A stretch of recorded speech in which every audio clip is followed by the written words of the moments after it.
What up guys, my name is Stanley Steen from Team Deberoo, and today the second part of optimizing your native ads campaign. So let's dive in.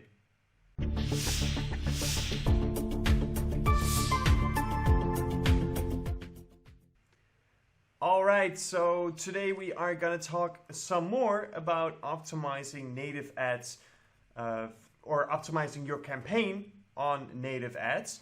And if you haven't seen the first part yet, make sure to check it out. And also make sure to check out the Deberoo Suite beta, as it's still free to join. So if you haven't heard about the Deberoo Suite, it's a brand new all-in-one platform for your affiliate marketing needs. So everything you need is under one roof. Alright, so now let's dive in. We're going to talk some more about optimization. And we do that because we had this comment: please show how you optimize a DSP campaign, what you focus on, how many test days you give a campaign, how you set a budget for the campaign, etc.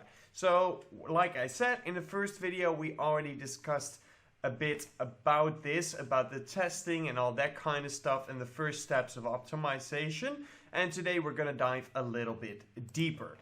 So first of all, let's talk about optimizing your creatives. Optimizing your creatives is a very important step towards making profit with your native ads campaign. So the first thing that you want to do is get 5,000 impressions on each creative. Why do you need 5,000 impressions on each creative? Basically, that is the minimum required to get enough data to make some accurate decisions. Don't get me wrong, after 100 impressions you already have some data, but it's not enough to be stabilized. So we need the data to stabilize before we can say what's working and what is not working. As soon as you've hit those 5,000 impressions per creative, we are gonna analyze the data. So we're going to look for patterns. Are certain types of images working better? Are certain words or certain headlines working better? Is one description working better than the other? All kinds of things where you want to take note of what's happening. You want to note what kind of patterns are forming, because that data, what kind of patterns are working and what's not working, you can use that in the next step of your optimization. So as soon as you've done that, we are gonna kill the creatives below the average ICTR. So you have a list full of creatives, and as soon as they all hit 5,000, you're gonna start with analyzing the data and look for patterns, and then everything below average you want to shut off so that that average can go up. Because basically all the creatives performing below average are pulling your average down. So if you turn those off, your average will go up. And as soon as you've turned those creatives off, you create and import new creatives to test them and to see if you can get a higher ICTR. And then once you've done that, you repeat this pattern. So you wait for 5,000 more impressions for the new creatives. Your old creatives will have closely 10,000 impressions, which makes the data even more stabilized and more reliable. And then you do the same thing. So you analyze the patterns, you kill the ones below average, and you import some new one, and keep doing that until your ICTR keeps climbing. So I made a little example right here. So we've got 10 creatives to start out with, right? So this is the point right here on the left-hand side where we open our campaign with 10 different creatives for this example.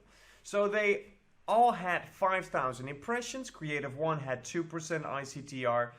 Creative 2, 1.8, 3.1, 1.1, 1.6, 2.2, 2.1, 2.5, 4.2, and 1.3. These are all randomly put together, but that creates an average ICTR. It says CTR, but it should be ICTR. An average ICTR of 2.19%. All right, so we analyze for patterns. We see what kind of data came in. And as soon as we have analyzed what's happening with these 10 creatives, we shut down everything below average. So everything below the 2.19% we turn off, meaning that this one should have been turned off, but in this example it stays on, whatever. This one is turned off, this one is turned off, Creative 5 is turned off, and Creative 10 is turned off. The other ones we keep on. So Creative 7 should have been off as well, but I see that that's been on as well. No worries. So then we wait for 5,000 more impressions so that Creative 11, 12, 13 and 14 that we've just uploaded can get 5,000 impressions as well, so that the data is stable. And then we take another look at the results. So ICTR on Creative 1 has increased a bit to 2.1. The Creative 3 has decreased in ICTR to 2.8. Creative 6 has an increase to 2.3. Creative 7 stayed the same, 2.1. Creative 8 goes down a bit to 2.3. Creative 9 had this incredible 4.2, but that's been stagnating a bit and going lower to 4 round. And then Creative 11, 12, 13 and 14 are new creatives with 1.4, 4.3, 3.3 and 1.3 ICTR, making the average 2.59%. You can already see an increase of 0.3% of ICTR, which is good, but we're still not there. So we're going to do the same thing again. We analyze for any patterns. We see if we can find certain things that are working or are not working. We compare that with the first round as well to see what we observed here and what we observed here, and if that is basically the same information or if there's a difference in it. And then we import new creatives. So the new creatives now are 15 till 20. And let's see, Creative 3 went from 2.8 to 2.7. Creative 9 went from 4.0 to 3.8. Then Creative 12 went up from 4.3 to 4.4. And Creative 13 went down from 3.3 to 3.2. And then we have these new creatives, 2.2, 3.1, 2.1, 3.0, 1.6, 2.9. And that leaves us at 2.9 average ICTR. That is already pretty nice, but let's go one other round. So we turn off Creative 3, Creative 9 stayed the same, Creative 12 went to 4.2, Creative 13 went to 3.1, and then let's see these 5 new ones. I see some of them should have been shot off, but whatever. We make some mistakes in the campaign, so therefore this one goes down to 2. This one stays at 3.1. 2.2, slight increase. 3.3, pretty good increase. 1.6 to 1.9, that should have been turned off. 2.9 to 2.0. So even though we made some mistakes and we kept some creatives on that we should have turned off, like this one and this one right here, it still has a higher ICTR. And as you can see, the more you do this, the higher your ICTR gets. And it might be small changes, especially if you look at the average. You get so many numbers combined in that average that the difference will be small. But don't get me wrong, because 0.1% extra on your ICTR means that you have 10 more people clicking through to your lander on every 1,000 impressions. I'm sorry, 10,000 impressions. So it looks small, but your conversion might be in there. And if you can get that small amount everywhere, so a little bit on your creatives each time you go through, and for your lander each time a little bit more traffic, the flow will get better and better and better, and you'll make more and more conversion and thus more and more money. Now, let's take a look at something else. Optimizing the landing page. So it kind of goes the same way, but not completely. So first of all, you want to acquire data once again. Now, you might not get up to 5K, but get as close as possible. The more visitors on your landing page, the stabilized the data gets, right?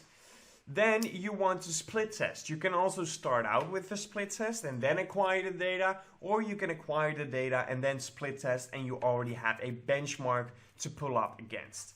then you keep the best performing, this case not based on ICTR, but obviously on CTR, on the click-through rate. And you might want to do another split test. So with these split tests, there are multiple things that you can do.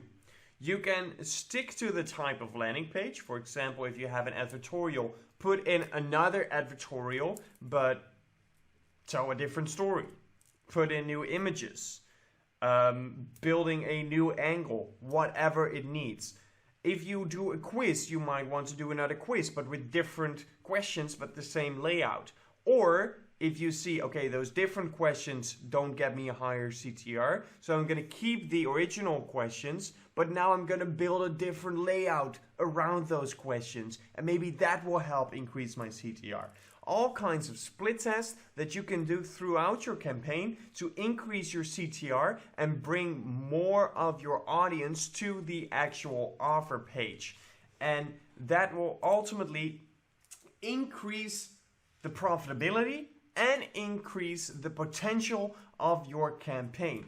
As you can see right here, we have A, and we made some improvements, and we go to B. We split test them, B is better performing, okay, sure. Now we create a new A. So we are gonna benchmark our better working lender against a new lender. And then whichever is performing better, we're gonna split that, test that one to yet another landing page. And that way you keep searching for the best results. Let me repeat that for you because it's very important in the whole affiliate marketing. Keep searching for the best.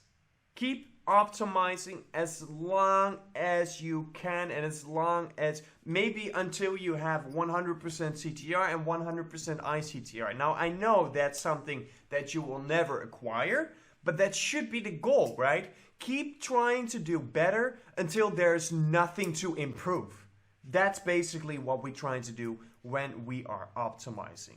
So that's going to be it for today. Make sure to check out the Deberoo suite. I'll put the link down below so that you can sign up for this free Deberoo suite beta, and I will catch you next time. Peace out.